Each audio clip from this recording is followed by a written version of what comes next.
Guys today's topic is manager and managerial roles. Manager कोई person होता है, manager role एक प्रोसेस होता है।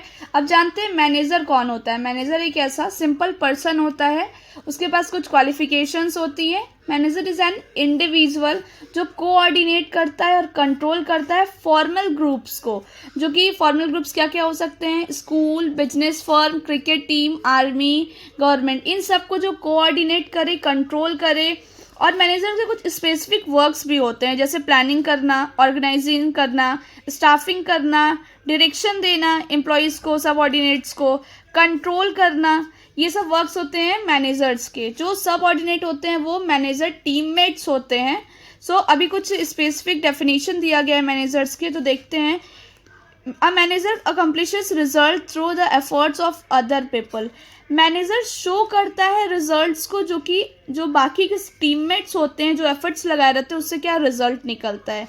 मैनेजर का 3 स्पेसिफिक रोल होता है, जैसे interpersonal, information and decision roles. इसका 3 कैटेगरी में डिवाइड किया गया है। एक्चुअली हेनरी मिंटबर्ज ने एक बुक लिखी थी। वो एक रीओन्ड राइटर भी थे, एकेडमिशियन भी थे, मैनेजमेंट एक्सपर्ट भी थे, जिन्होंने काफ़ी तरह की बुक लिखी है, बट एक स्पेसिफिक बुक है उनकी जिसका नाम है the nature of managerial work. इन्होंने 10 रोल मैनेजर के आइडेंटिफाई किया था, जिसको इन्होंने 3 कैटेगरी में डिवाइड किया हुआ है। First interpersonal roles, second informational roles, third decisional roles. Okay, जो इंटरपर्सनल रोल्स है ये इंटरेक्ट करते हैं लोगों के साथ, कैसे ऑर्गेनाइजेशन के जो इनसाइडर होते हैं, आउटसाइडर होते हैं, इन लोगों के साथ कैसे इंटरेक्ट किया जाता है। ये 3 पार्ट में डिवाइडेड है। Figure head, a symbolic head of an organisation. ये एक सिंबॉलिक हेड होता है जो सारे परफॉर्म करना होता है, इन्हें रूटीन जो होता है इनका ड्यूटीज़, लीगल सर्विल नेचर इनका जो रहता है, जैसे कि रिसीव करेंगे विजिटर्स की, ऑफिशियल्स को, ये लीगल जो डॉक्यूमेंट्स होते हैं उसको साइन करना होता है, जो रिटायर एम्प्लॉयमेंट्स होते हैं उनको डिस्ट्रीब्यूट करना होता है गिफ्ट्स। और ये इनके पास लीडरशिप स्किल भी होती है, इन्हें लीडर करना होता है, जैसे एम्प्लॉयज़ को हायरिंग करना, ट्रेनिंग देना, मोटिवेट करना, गाइड करना सबऑर्डिनेट्स को, ऐसा रहता है। इनके पास एक फॉर्मल अथॉरिटी होती है। राइसन ये इंटरेक्ट करते हैं दूसरे मैनेजर से जो ऑर्गेनाइजेशन के आउटसाइडर होते हैं, अपने लिए फेवर और इंफॉर्मेशन गेन कर। ये टच में रहते हैं, जैसे कि गवर्नमेंट डिपार्टमेंट से, एक्सटर्नल कम्युनिटी से टच में रहते हैं, जिससे इनको ईजी हो जाता है। सेकेंड इंफॉर्मेशनल रोल, ये सर्व करते हैं फोकल पॉइंट को एक्सचेंज करने के लिए इंफॉर्मेशंस को। ये सेकेंड इंफॉर्मेशनल रोल, ये सर्व करता है फोकल पॉइंट को, जिससे इंफॉर्मेशन एक्सचेंज की जाए, कंपनी में ली जाए और कंपनी की कुछ इंफॉर्मेशन इन्वेस्टर्स को, आउटसाइडर को दी जाए। इसका फर्स्ट वर्क होता है इसमें मॉनिटर करना कि इंफॉर्मेशन जो है सीख करे, रिसीव करे इंटरनल और एक्सटर्नल इवेंट्स के लिए, जिससे कि एक अंडरस्टैंडिंग मिल सके ऑर्गेनाइजेशन को और इसके एनवायरनमेंट को। जैसे कि पेरियोडिकली रीडिंग करना रिपोर्ट्स का इंटरनल एक्सटर्नल इवेंट्स के बारे में, जैसा कि मैंने कहा कि ऑर्गेनाइजेशन के अंडरस्टैंडिंग्स को क्लियर करना। नेक्स्ट डिस्क्रिमिनेटर क्या होता है, ये ट्रांसलेट करता है इंफॉर्मेशंस को सबऑर्डिनेट के साथ, पीयर्स के साथ, सुपीरियर्स जो होते हैं ऑर्गेनाइजेशन में उनके साथ, जैसे कि स्टाफ को बुलाना, उनके साथ मीटिंग करना, इस तरह का उनको मेमो सेंड करना, रिपोर्ट्स देना, फ़ोन कॉल्स करना। दैट मीन्स ये जो भी एम्प्लॉयज़ होते हैं उनसे टच में रहते हैं। स्पोक्स पर्सन कौन होता है, जो ऑर्गेनाइजेशन के बिहाफ पर स्पीकिंग करता है, दैट मीन्स बोलता है, कोई भी इंस्ट्रक्शन देता है। ये इंफॉर्मेशन ऑर्गेनाइजेशन प्लान्स को, पॉलिसीज़ को, आउटसाइडर के जो भी एक्शंस होते हैं ये सब डिस्कस करते हैं अपने सबऑर्डिनेट्स के साथ।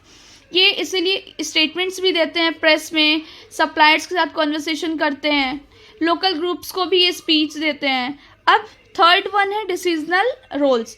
ये बहुत इंपॉर्टेंट डिसीजंस लेते हैं मैनेजर, जैसे कि एंटरप्रेन्योर। आप जानते हैं एंटरप्रेन्योर कौन होता है। एंटरप्रेन्योर के पास इनिशिएटिंग चेंजेस कर सकता है, इम्प्रूवमेंट कर सकता है। एंटरप्रेन्योर का दूसरा नाम ही होता है इनोवेटिव। इसको हमेशा कुछ भी नई नई चीज़ों को करने का होता है, जैसे कि इनिशिएटिंग चेंजेस और improvement in the activities of organisation. जैसे सबऑर्डिनेट्स हैं उनके साथ रीअलाइन करना, जॉब्स लॉन्चिंग करना, नए नए प्रोजेक्ट्स को। ये एक न्यू वर्जन ऑफ बिजनेस को क्रिएट करते हैं। डिस्टर्बेंस हैंडलर, जो इस भी तरह की अनएक्सपेक्टेड क्राइसिस आती हैं ऑर्गेनाइजेशन में जो फेस करना पड़ता है, उसके लिए ये चार्जेस क्या टेक करना होता है, करेक्टिव प्लान्स क्या होते हैं, उसको ये फॉलो करता है। Resolving conflicts between employees reacting to the insolvent customer, that means कि ये रिजॉल्व करता है क्या कन्फ्लिक्ट, कुछ भी विपरीत सिचुएशन क्या आया हुआ है एम्प्लॉयज़ के बीच में, कैसा रिएक्ट कर रहे हैं कस्टमर, ये सारी चीज़ों को हैंडल करना होता है। जिस भी तरह की डिस्टर्बेंस आती है उसको हैंडल करना होता है मैनेजर को। किस में आता है ये? डिसीजनल रोल में आता है। रिसोर्स एलोकेटर, जो भी हमारे पास रिसोर्सेज होते हैं, रिसोर्सेज क्या होते हैं जैसे कि money, time, equipment, labour, capital, ये सब चीज़ें क्या है? हमारी रिसोर्सेज है। इसको कैसे डिस्ट्रीब्यूट किया जाए ऑर्गेनाइजेशन में, कहाँ पर एलोकेट करें, सही जगह पे लगाना चाहिए जिससे कंपनी को सही प्रॉफिट मिले। ये अप्रूव करेंगे जैसे बजट को, टाइम किस टाइम में प्रोजेक्ट्स को लॉन्च करना है, कैसे बोनस को डिस्ट्रीब्यूट करना है, ये सारी चीज़ें। नेगोशिएटर, इसका मतलब होता है बार्गेनिंग करना। ऑर्गेनाइजेशन को कैसे रिप्रेजेंट कर रहे हैं, कैसे बार्गेनिंग कर रहे हैं, उसमें नेगोशिएशन कैसे कर रहे हैं आउटसाइडर्स के साथ, इनसाइडर्स के साथ। Bargaining with the trade unions, ये मैनेजर का एक मिंट बर्ड्स मैनेजरियल रोल्स दिया गया है उसके द्वारा, जिस पे अभी मैंने जो भी डिस्कस की, फर्स्ट, सेकेंड, थर्ड, ये कैटेगरीज हैं और कैटेगरीज में ये सारे वर्क्स जो डिवाइडेड हैं, ये आपको हेल्प करेगा इजीली लर्न करने में। Thank you so much. Topic is management. यहाँ पे जानेंगे मैनेजमेंट का मीनिंग क्या है, किस के अकॉर्डिंग ये कॉन्सेप्ट वर्क करता है। तो मैनेजमेंट एक प्रोसेस है। किस तरह का प्रोसेस है? डायनेमिक प्रोसेस है, जो कि इस्टेब्लिश किया जाता है कुछ ऑब्जेक्टिव्स के लिए ऑर्गेनाइजेशन के। ऑर्गेनाइजेशन में जो भी वर्क किया जाता है वो कोऑर्डिनेटली तरीके से किया जाता है, जहाँ पे ह्यूमन बीइंग और अदर रिसोर्सेज कोऑर्डिनेट करके आपस में बिजनेस का जो अटेनमेंट गोल्स होता है उसको अटेन करना चाहते हैं। ये एक तरह का प्रोसेस होता है जहाँ पे क्रिएट किया जाता है ऐसा एनवायरनमेंट जो ऑर्गेनाइजेशन के लिए फेवरेबल हो। नेक्स्ट, कुछ स्पेसिफिक, जैसे management is the process and activity a discipline and an effort to coordinate, control and direct individual and group efforts toward attaining the चराइज्ड goal of the business. Management एक ऐसा process है, एक ऐसी activity है जहाँ पे डिसिप्लिन, एक एफर्ट्स, कोऑर्डिनेशन का कंट्रोल किया जाता है। ये डायरेक्टली इंडिविजुअल को भी कर सकता है और ग्रुप एफर्ट्स भी किया जा सकता है। किस लिए? जो भी बिजनेस के गोल्स होते हैं, प्री डिटरमाइंड गोल्स किए जाते हैं उसको अटेन करने के लिए। हैरोल्ड कुन्स एंड ओ डॉनेल ने बोला है कि मैनेजमेंट एक तरह का आर्ट है जो कि चीज़ों को करने के लिए प्रेजेंट करते हैं कि फॉर्मली ऑर्गेनाइज्ड जो ग्रुप्स होते हैं उनकी हेल्प लेकर के। अगर स्पेसिफिक तरीके से बताया जाए तो मैनेजमेंट का मेन वर्क होता है मैनेज करना, फोरकास्ट करना, प्लान करना, एम्प्लॉयज़ को मोटिवेट करना, ऑर्गेनाइज करना बहुत सारे चीज़ों को, फंक्शंस को, कमांड करना अपने सबऑर्डिनेट्स को, एम्प्लॉयज़ को कोऑर्डिनेट करना, जो भी कंपनी में प्रॉब्लम्स आ रही हैं, जो भी क्राइसिस आ रही हैं उसके साथ, और कंट्रोल करना। इसका मेन एक सोर्स होता है कि इफ़ेक्टिव और एफिशिएंसी के साथ ये आपस में इंटर रिलेटेड होते हैं। अभी एक एक करके किस तरीके से मैनेज वर्क करता है, किस तरीके से फॉरकास्टिंग की जाती है, ये इस तरह का इन सारी चीज़ों में एक्सप्लेन किया गया है। मैं यहाँ पर ये बताना चाहूँगी कि 90% बिजनेस फेल हो जाता है ड्यू टू पुअर मैनेजमेंट। अगर आपकी मैनेजमेंट अच्छी नहीं है कंपनी में तो आपका बिजनेस फेल हो सकता है। कॉन्सेप्ट की बात करें तो दो तरह का कॉन्सेप्ट होता है, traditional and modern concept. Traditional concept में बताया जाता है कि कोई भी चीज़ें जो की जाती हैं वो किस वे में, आर्ट के थ्रू। सेकंड होता है मॉडर्न कॉन्सेप्ट, जहाँ पर चीज़ों को इफेक्टिवली किया जाता है, एफिशिएंट के साथ किया जाता है, जहाँ पर वर्कर्स एजुकेटेड हो सकते हैं, हाई लेवल ऑफ एस्पिरेशन हो सकता है। इन प्रेजेंट डे इन्वायरमेंट में ये पॉसिबल नहीं है कि डायरेक्टली एफर्ट्स लगाया जाए एम्प्लॉयज़ के द्वारा या फोर्सली कराया जाए, ऐसा कुछ नहीं होता। मैनेजमेंट कैसे बनता है? Management consist of process, effective and efficient. Process में आता है inter relation among functions of management. Management के जो भी फंक्शंस है उनका इंटर रिलेशन क्या है, आपस में क्या रिलेशन है। इफेक्टिव, जो भी कंप्लीशन किया जाता है, जो टास्क दिया जाता है उसके लिए क्या ज़रूरत टाइम है, उस टाइम पे इफेक्टिवली तरीके से किया जाए।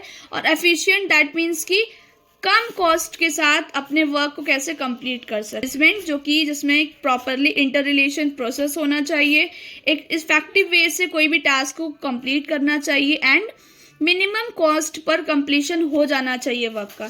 सो वो we conclude we can say management एक ऐसा प्रोसेस है जहाँ पे planning, organizing, staffing, directing and controlling the enterprises resource को इफ़िशिएंटली एंड इफेक्टिवली यूज़ करना चाहिए, जिससे ऑर्गेनाइजेशन के जो गोल्स हैं उसको अचीव किया जा सके। यहाँ पे इफेक्टिवनेस एंड इफ़िशिएंसी एक मेन टर्म आया हुआ है जिसको मैं बताना चाहूँगी।